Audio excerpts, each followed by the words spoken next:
cidadãos dos céus. E os interesses do reino de Deus têm prioridade sobre os interesses do reino da terra. E como é bom a gente estar na presença do Senhor, o nosso Rei.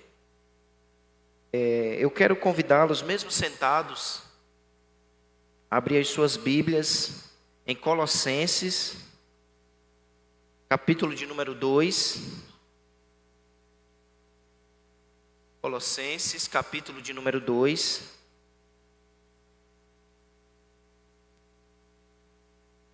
Capítulo de número 2, versículo de número 6.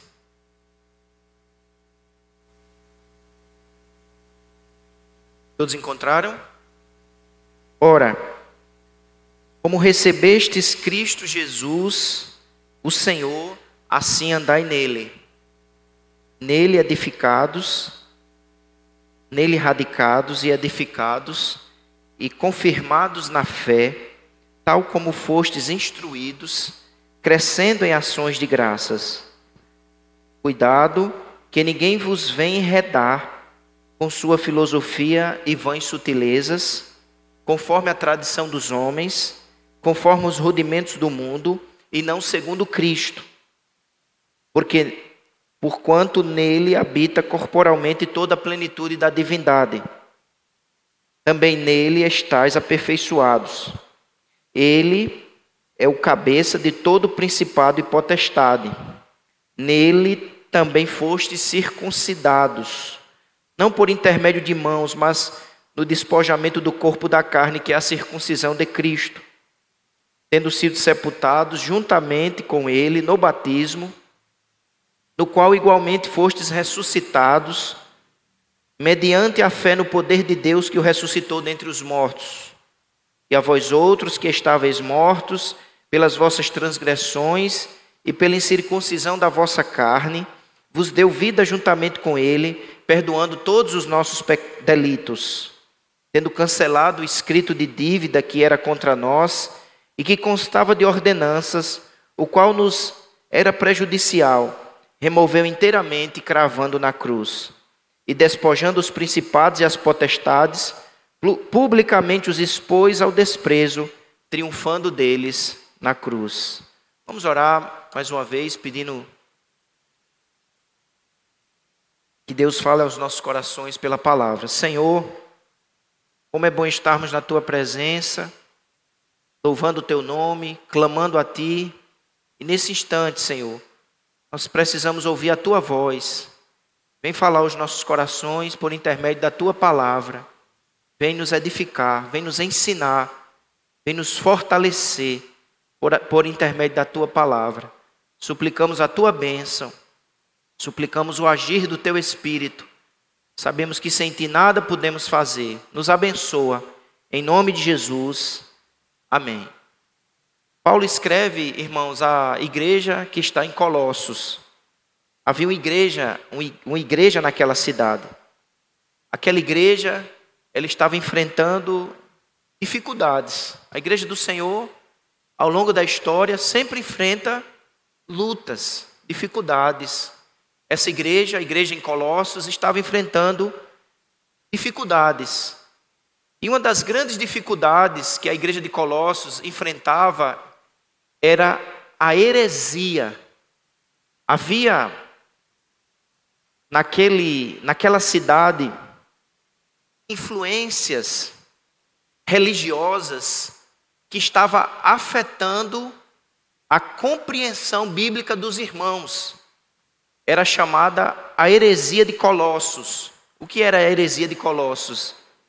Eram tendências religiosas, judaísmo, paganismo, misticismo, até cristianismo. Ou seja, eles faziam ali uma mistura, um sincretismo, e isso estava afetando a compreensão doutrinária daquela igreja. E eles estavam confusos em relação, por exemplo, à pessoa de Cristo, à obra de Cristo e à natureza da salvação que Cristo concede. Verdades essenciais da fé cristã. A doutrina, a sã doutrina o que fortalece o povo de Deus, estava sendo atacada, estava sendo bombardeada por essas tendências. Esse contexto fala muito aos nossos corações, porque nós vivemos tempos difíceis, onde há várias tendências, há várias filosofias, há várias invencionices, querendo nos confundir, querendo nos afastar da sã doutrina, do santo evangelho, da verdade revelada. Por isso que a carta que o apóstolo Paulo, inspirado pelo Espírito Santo, escreve aos Colossenses, ela é muito atual e relevante, acima de tudo porque é a palavra de Deus, inspirada, mas é também uma carta que fala de problemas que nós ainda enfrentamos como igreja. Paulo então recebe do Senhor revelação, iluminação e escreve esta epístola. Paulo, ele estava preso em Roma quando ele escreveu essa carta. Epáfras era o pastor daquela igreja. E Epáfras vai visitar Paulo em Roma. E lá, Epáfras abre o coração e diz a Paulo da situação em que a igreja estava enfrentando, das lutas, das dificuldades, para que aquelas pessoas estivessem firmadas na palavra. E então Paulo escreve esta carta como uma espécie de resposta. É uma carta que busca combater aquelas heresias, é uma carta que busca combater aquelas tendências enganadoras, religiosas, mas ao mesmo tempo é uma epístola que busca edificar a igreja no evangelho, na verdade como ela está em Jesus Cristo. E nesse trecho, nesse parágrafo que nós acabamos de ler, irmãos, Paulo vai nos apresentar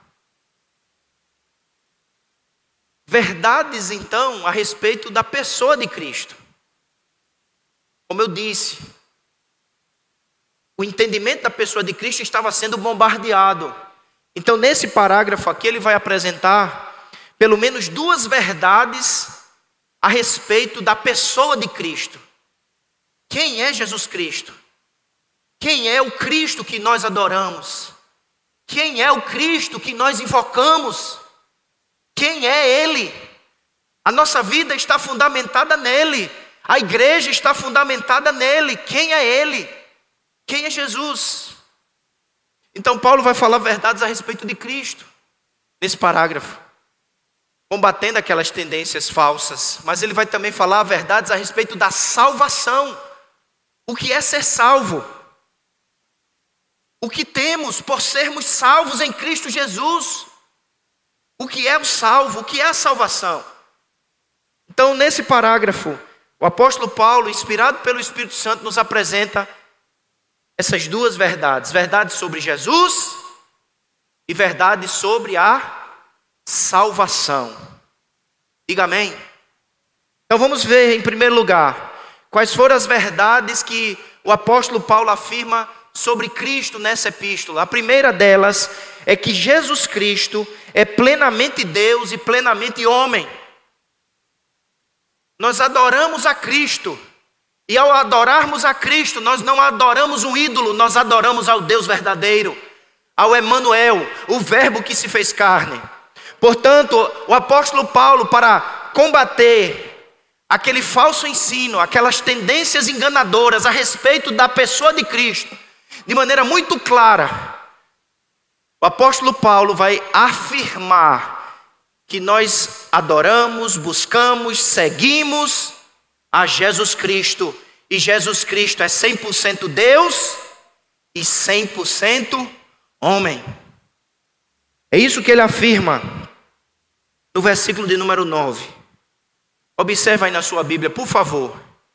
Ele diz assim: porquanto nele, Cristo, habita corporalmente toda a plenitude de Deus. Ou seja, toda a plenitude de Deus, toda a essência de Deus, Toda a presença de Deus está manifesta visivelmente, tangivelmente em Cristo.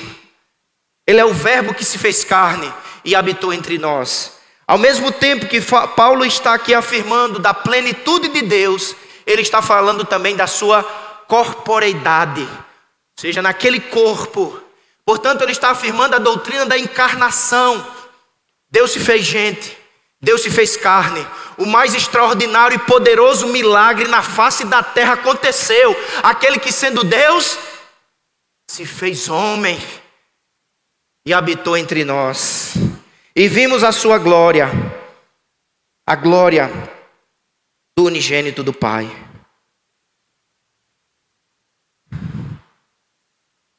O comentarista bíblico disse as seguintes palavras: tudo que Deus é, habita em Cristo. A própria natureza divina. Há uma completa união entre Deus e Cristo. Cristo é a plenitude divina completa em forma corporal.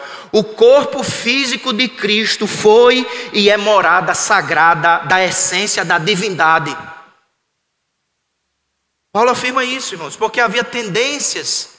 Uma delas era o gnosticismo, que dizia que Cristo apenas tinha uma aparência corpórea.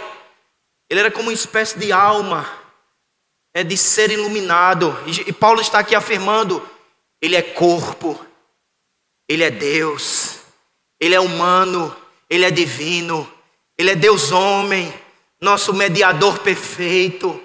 Adorado, exaltado seja o Senhor para sempre.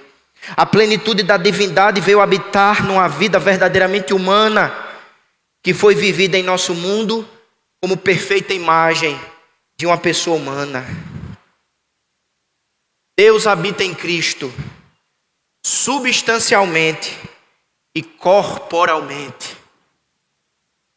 Jesus é o verdadeiro templo de Deus. Em Cristo a presença de Deus é absoluta, por isso que Ele garante a nossa salvação, porque Ele é Deus que nos salva, Ele é homem que nos representa e nos substitui naquela cruz, para garantir plenamente a nossa salvação. Cristo é digno de adoração, louvado seja o nome dEle para todo sempre, amém. Mas a outra verdade a respeito de Cristo, que é afirmada nesse trecho, é sobre a soberania absoluta de Cristo. Veja o verso 10. Também nele estáis aperfeiçoados, especialmente a segunda parte. Ele é o cabeça de todo principado e potestade. Você pode repetir comigo essa última frase?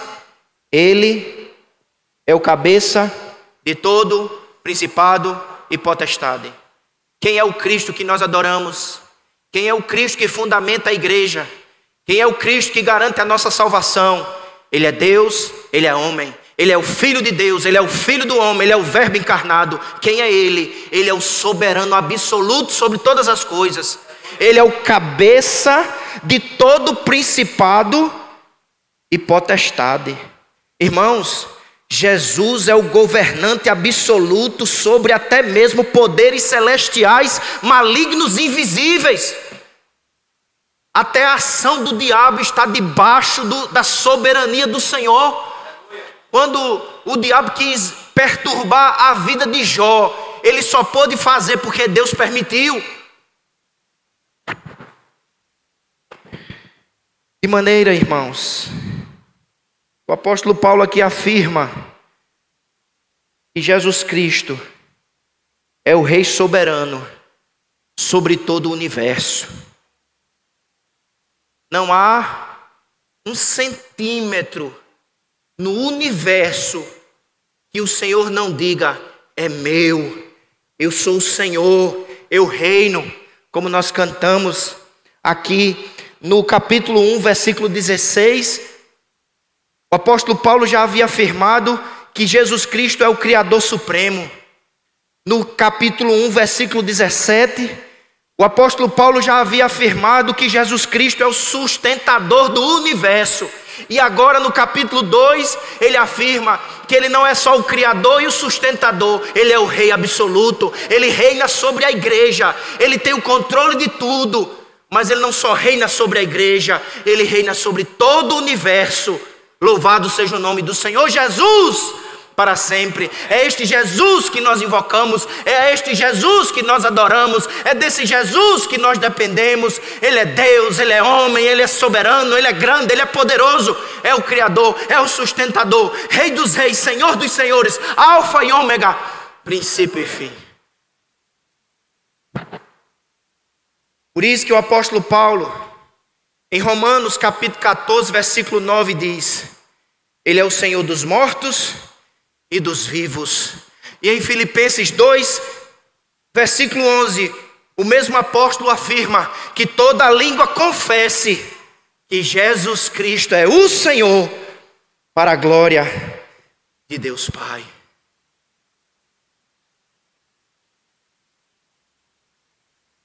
Duas verdades maravilhosas sobre Jesus. Você se alegra com estas verdades? Sua vida e o seu coração está firmado nesta verdade? Mas em segundo lugar, nós aprendemos também a respeito da salvação.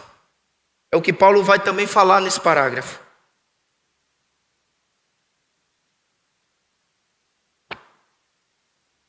O apóstolo Paulo mostra-nos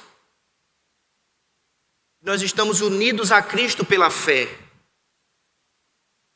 E quem está unido a este Cristo pela fé, desfruta de dádivas maravilhosas. A pergunta que precisamos fazer nessa noite, irmãos, para nós mesmos é: você está unido a Cristo pela fé?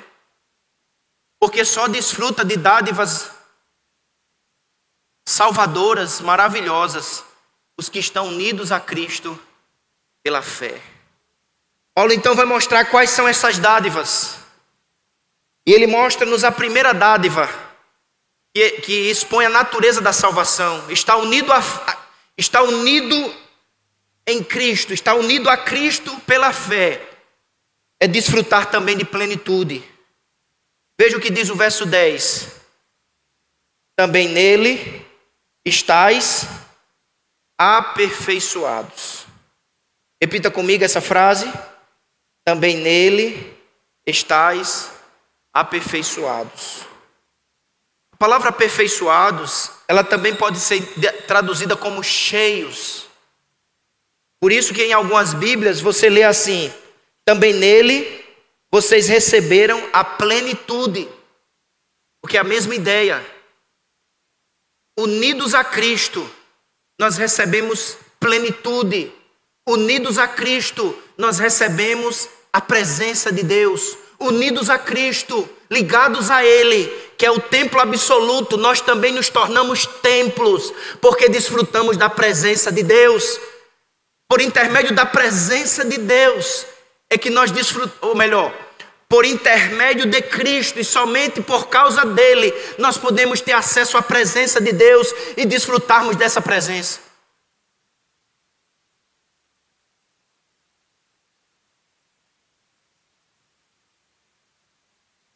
Cristo, irmãos, ele se inclina para nós. Ou melhor, Deus se inclina para nós. Deus recebe as nossas orações. Deus recebe os nossos louvores. Irmãos, tudo que sai de nós é imperfeito. E Deus não recebe nada imperfeito. As nossas orações são imperfeitas, os nossos cânticos são imperfeitos. Deus nada recebe imperfeito no céu. Mas chega no céu, a minha oração, a sua oração, a nossa oração, os nossos cânticos. Mas por que chega no céu? Sabe por que chega no céu? Por causa de Cristo. Cristo ele tira as imperfeições e leva a oração de maneira perfeita, o louvor de maneira perfeita. E nós honramos ao Senhor através de Cristo.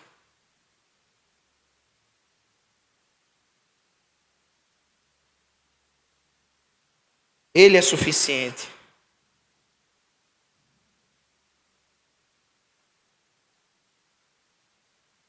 Nele nós nos tornamos o templo do Espírito, unidos a Cristo pela fé. Por intermédio do seu sacrifício, nós temos acesso à presença de Deus. Nós cantamos essa música muito conhecida aqui no Brasil. A música diz assim: se eu me humilhar diante do teu altar e sacrificar aquilo que me custar, tu inclinarás os teus ouvidos ao meu clamor.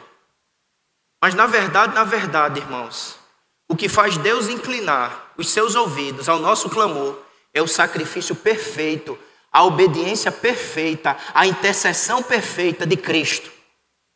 É por causa de Cristo, é por intermédio de Cristo, a obediência de Cristo, o sacrifício de Cristo, a obra de Cristo, o sangue derramado naquela cruz, que nos dá acesso ao trono da graça, à presença de Deus. Por causa de Cristo, somos ouvidos, socorridos, abençoados, perdoados, restaurados.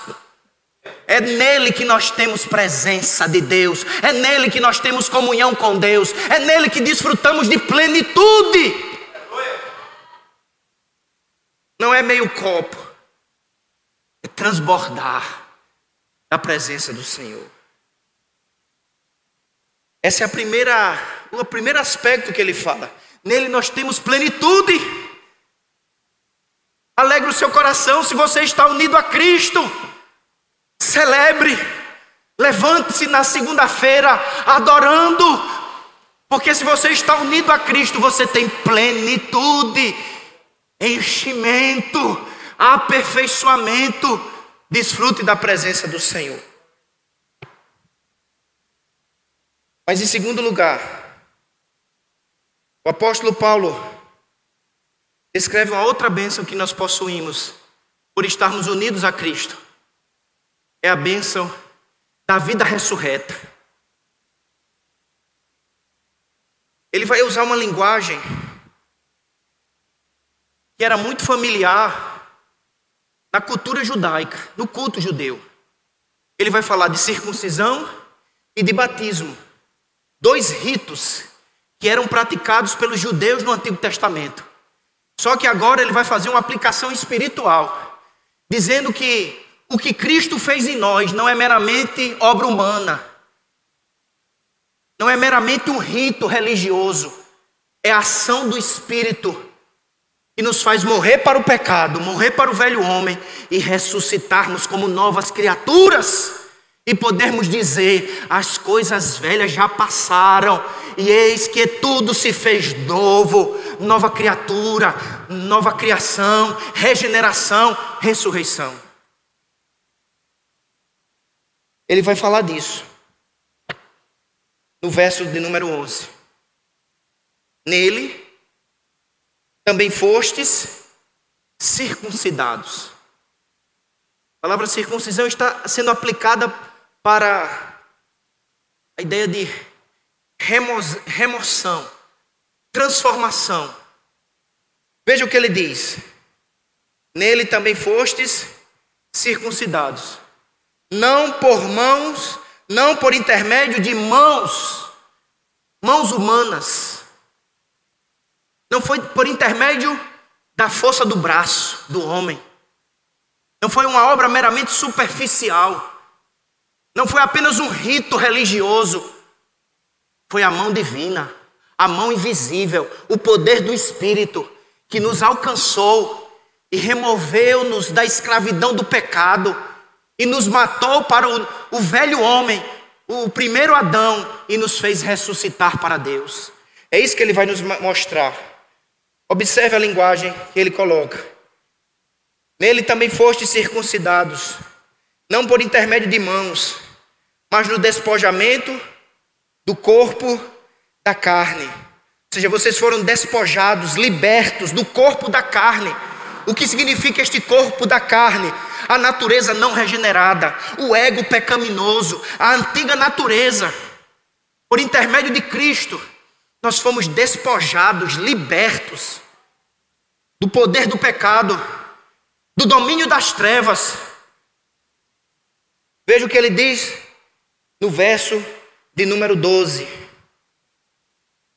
Tendo sido sepultados juntamente com ele no batismo.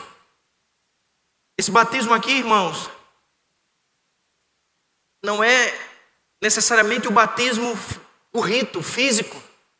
É a nossa união com Cristo. Porque não basta apenas sermos batizados com água. É preciso recebermos o batismo com o Espírito. É o Espírito Santo que nos une a Cristo. E unidos a Cristo pelo Espírito Santo, o que é de Cristo é nosso. Cristo morreu, nós morremos com Ele. Cristo ressuscitou ao terceiro dia, espiritualmente ressuscitamos com Ele. Cristo está assentado nas regiões celestiais, nós estamos espiritualmente desfrutando dessa posição. Porque o que é de Cristo é nosso pela graça, por meio da fé, no poder do Espírito.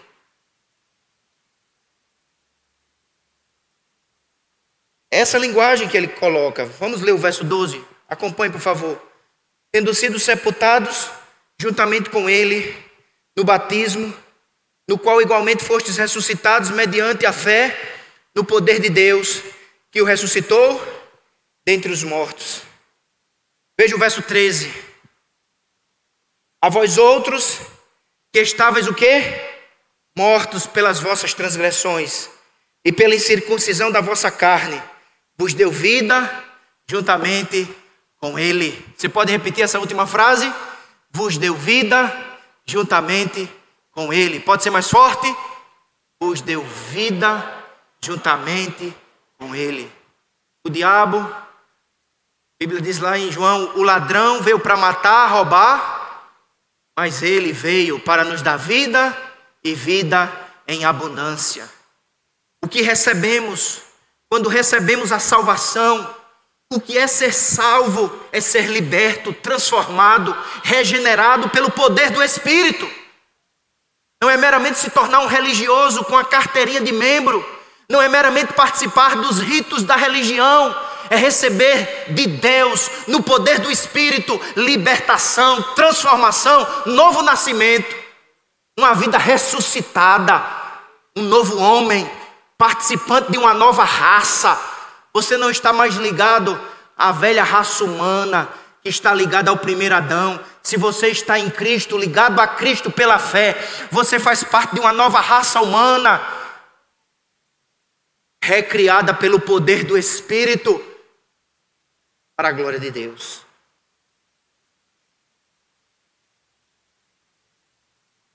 Então Paulo vai mostrando-nos o que é ser salvo, quais as bênçãos da salvação e quem garante estas bênçãos. Cristo, que nos dá plenitude, Cristo, que nos dá novo nascimento, real libertação, Cristo, que garante o nosso perdão. Veja o que ele diz no verso 13, no final do verso 13. O que é que está escrito? Perdoando todos os nossos delitos ou pecados. Você pode repetir comigo essa frase? Perdoando todos os nossos delitos. Veja que ele diz todos. Não é 50% Jesus e 50% você. É 100% Jesus. Todos.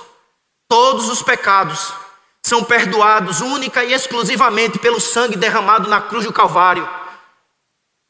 Não são as minhas obras, a minha performance, o meu esforço, os meus méritos, que vai diminuindo a minha conta.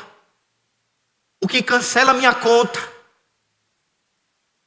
é a gota derramada do sangue de Jesus naquela cruz. Todos os pecados passados. Se houve arrependimento sincero, você recebeu poderoso perdão. Todos. Não fique preso ao passado de culpas.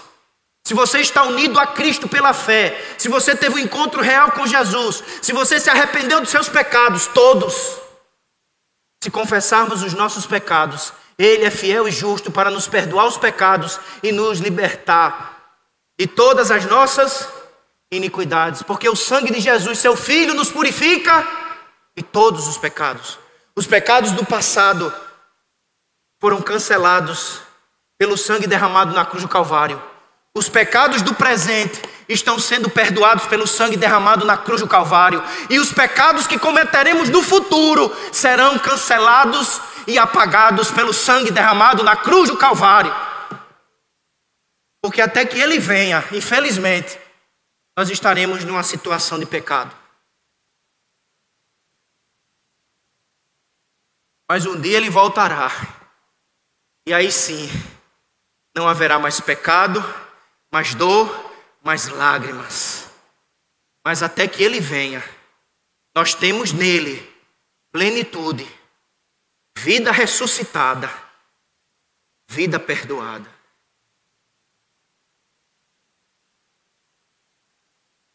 Mas a última bênção que ele fala aqui sobre salvação, ela é colocada no verso 15. Mas antes do verso 15, eu não vou pular o verso 14, porque é importante. Ele diz assim, no final do verso 13, perdoando todos os nossos pecados. Aí você diz, como foi que ele fez isso? Aí o verso 14 diz a maneira como ele garante perdão. Verso 14, tendo cancelado o escrito de dívida que era contra nós e que contava de ordenanças, o qual nos era prejudicial, removeu inteiramente, fazendo o quê? Cravando na cruz.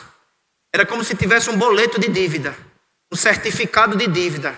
Ele pagou, ele colocou o carimbo pelo seu sangue, está pago, e pregou na cruz. Quando o inimigo se levanta para querer nos acusar, apontar o seu dedo acusador, nos chamando de pecadores, fracassados e derrotados, você olhe para a cruz e veja a certidão de garantia de que os nossos pecados foram pagos, a nossa dívida foi cancelada.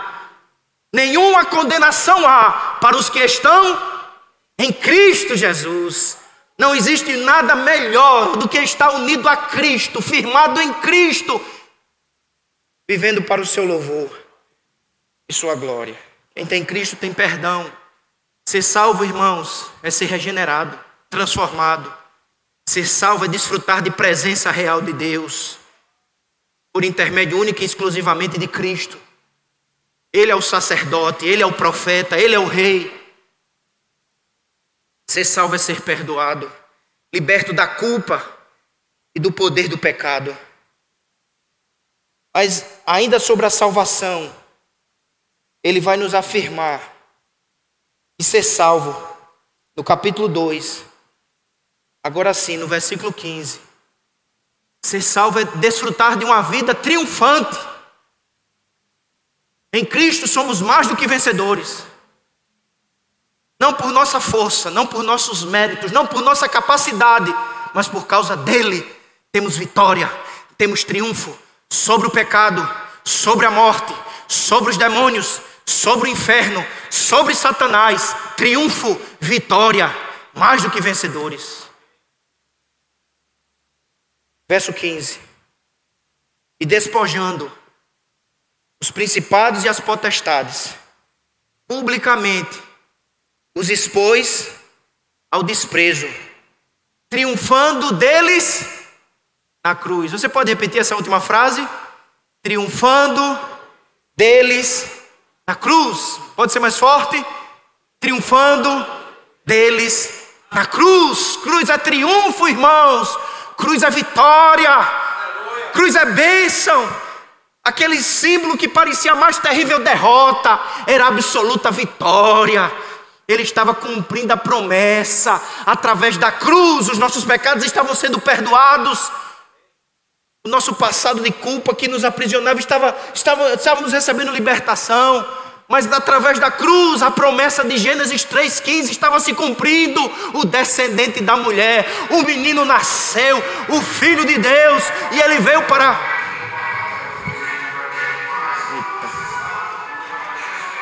Desrespeito. Ele veio para cumprir a promessa de Gênesis 3,15.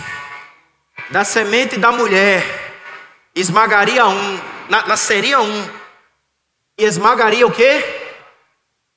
A cabeça da serpente. Cruz é triunfo. Cruz não é derrota, cruz é triunfo. Ele compara aqui, irmãos, a palavra triunfo. Lembra a imagem de um general romano nas batalhas antigas.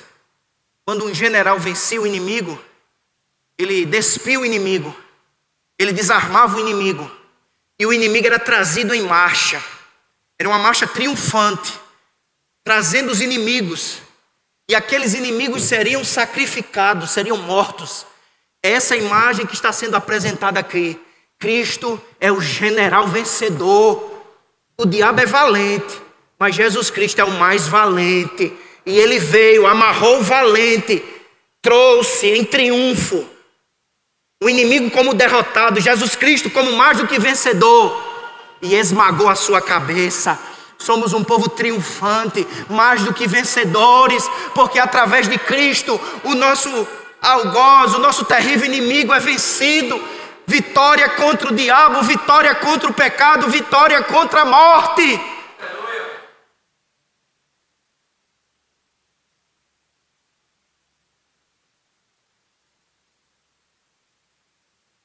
Meus amados, eu gostaria de caminhar para a conclusão dessa palavra, mostrando que nós precisamos agir e reagir diante dessa palavra. Você ouviu essa mensagem?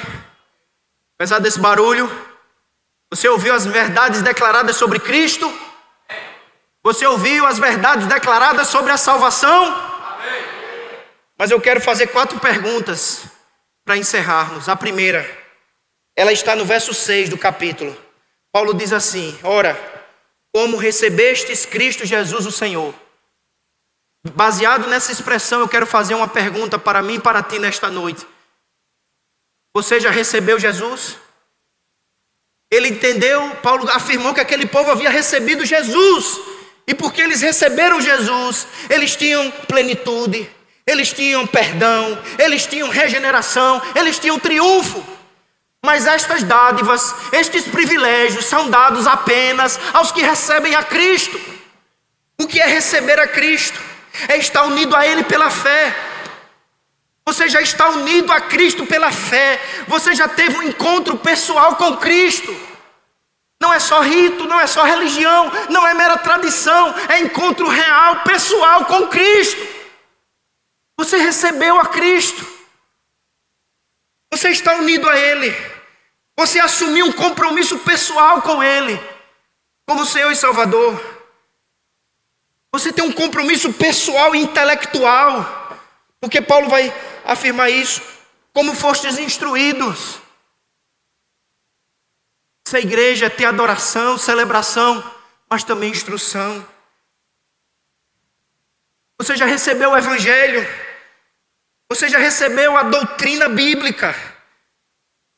A palavra que nos leva a um relacionamento pessoal.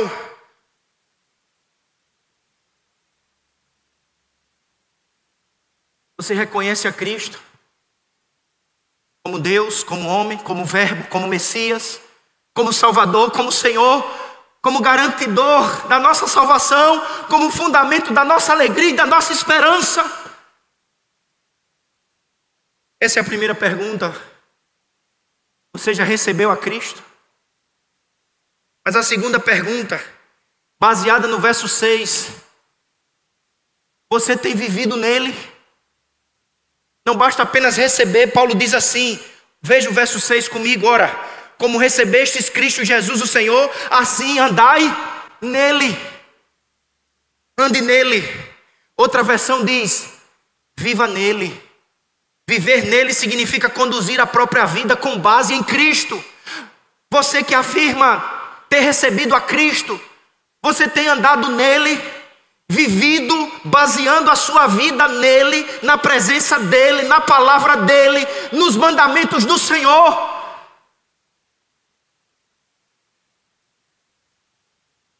Receba Cristo, viva nele, em comunhão com ele, em intimidade com ele. Não permita que nada nem ninguém lhe afaste de Cristo. Só nele há perdão, só nele há plenitude, só nele há vida nova, vida restaurada, vida liberta, vida em triunfo. Você tem vivido nele? Ou você só participou dos ritos? Viver nele é estar enraizado nele. Olha o que ele diz no verso 7. Nele, arraigados. A palavra arraigar tem como radical aí, raiz. Enraizar, ou melhor, enraizar. Arraigado, ou seja, se eu estou vivendo nele, eu estou crescendo em raízes profundas de comunhão, de firmeza na palavra.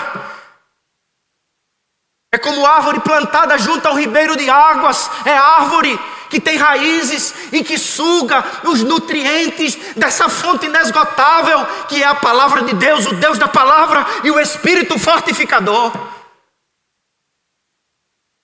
Viver nele é estar enraizado nele. Viver nele é estar edificado. Veja que Paulo usa várias expressões. Radicados, que aponta para a ideia de raízes, de árvore. Edificados, que aponta para a ideia de um edifício. Significa que como um edifício, de tijolo em tijolo, de pedra em pedra, eu preciso crescer a cada dia. Não viva uma vida estagnada. Volte a crescer. Lembre-se quem você é, quem é o Cristo que te salvou, libertou, fez uma poderosa obra.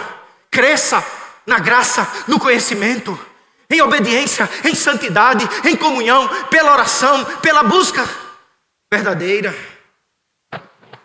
Ele fala, radicados, edificados, confirmados, estabelecidos em quê? Na fé. Fé aqui, irmãos, é evangelho.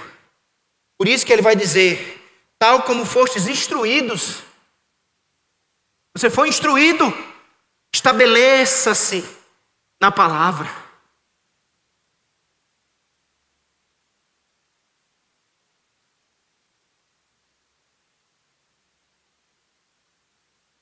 Cheios de gratidão. Desse em ação de graças. Eu sempre gosto de citar esse hino. Que a gente costuma esquecer muito dessa verdade que a gente canta. E diz assim, eu acho que é o 412. Conte as bênçãos, diga quantas são, e verás surpreso quanto Deus. A gente às vezes só vê o que não tem, fica murmurando, reclamando. O Senhor aqui pela palavra diz, conte as bênçãos. Veja o que você tem através de Jesus. Você tem plenitude, você tem presença de Deus na sua vida. Você se tornou o que você não era. Você era morto em seus delitos e pecados. Agora você foi ressuscitado, levantado, inserido na família de Deus, templo do Espírito. Você tem vitória. Mas a terceira pergunta que eu gostaria de fazer à luz do texto é a seguinte, baseado no verso 8. Você tem perseverado no evangelho puro e simples? Ou você fica todo o tempo atrás de novidade, de invenções? Cuidado com o evangelho falso, com o evangelho distorcido, com o evangelho diferente. Nós precisamos do evangelho puro e simples. As antigas doutrinas que abençoaram uma geração e transformaram vidas. Por isso que Paulo vai dizer no verso 8, cuidado, que ninguém vos venha enredar com sua filosofia. Filosofia aponta para aquilo que é meramente humano. Fala bonito, tem retórica, tem oratória. Nós não podemos nos encantar com a retórica, com a oratória dos coaches. É preciso buscarmos Cristo, o evangelho puro e simples. Não basta falar floreado. Tem que ser cristocêntrico, teocêntrico. Tem que estar firmado na Bíblia. Por isso que ele diz, cuidado que ninguém vos enlace, vos escravize, vos enrede com sua filosofia e vãs sutilezas, conforme a tradição dos homens, é mera carne, vem do homem, conforme os rudimentos do mundo e não segundo Cristo. persevere no evangelho puro e simples, porque é o de que a nossa alma precisa. E por último, sua vida tem sido marcada por perdão, porque, irmãos, nós lemos aqui um versículo extraordinário. O versículo diz assim: perdoando todos os nossos pecados. O que Jesus nos ensina é que quem foi perdoado aprende a perdoar. Você tem perdoado? Você foi perdoado? Seus pecados foram cancelados. Meus irmãos, quem foi perdoado aprende a perdoar. Possamos trilhar o caminho do perdão e não da amargura, do ressentimento, do revanchismo. Você foi perdoado. Pare e pense. Lembre-se quem você é em Cristo. Transformado, perdoado, para viver uma vida marcada pelo perdão. Que Deus nos ajude. Que Deus nos abençoe. Se você ainda não recebeu a Cristo, não existe acasos, não existe sorte, existe providência do Senhor. Não perca a oportunidade. Receba a Cristo. Volte-se para Cristo. Entregue-se de verdade a Cristo e receba dele plenitude. Você que afirma já ter recebido a Cristo, ande nele, viva firmado nele. Conduza a sua vida pela palavra e não pela voz do coração. Firme-se mais e mais no puro, simples e precioso Evangelho, em nome de Jesus. Vamos orar. Pai, é a Tua palavra, Senhor. Aplica na nossa mente e no nosso coração a Tua palavra e nos faz crescer na graça e no conhecimento de Ti. Em nome de Jesus. Amém.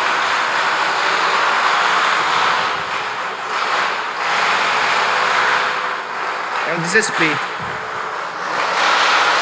Amém e amém.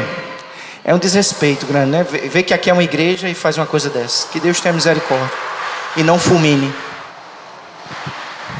Eu só tenho uma palavra: é Satanás puro.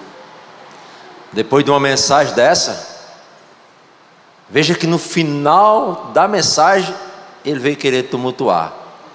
Não deixe ele roubar o que foi plantado no seu coração hoje à noite. Amém. Louvamos a Deus pela vida dos nossos pastores, pela palavra que ouvimos hoje. Eu vi nele falando sobre perdão. Como eu não aceito de forma alguma, pastor, que o crente, que se diz crente, que olha atravessado para outro irmão, que não perdoe, que não abrace. Eu não aceito, isso é de mim, da minha parte, como eu sempre falo, que nós possamos, o que nós ouvimos hoje, nesse momento, possamos tentar colocar em prática o que a gente acabou de ouvir. Eu sempre costumo dizer lá em casa: Deus fala conosco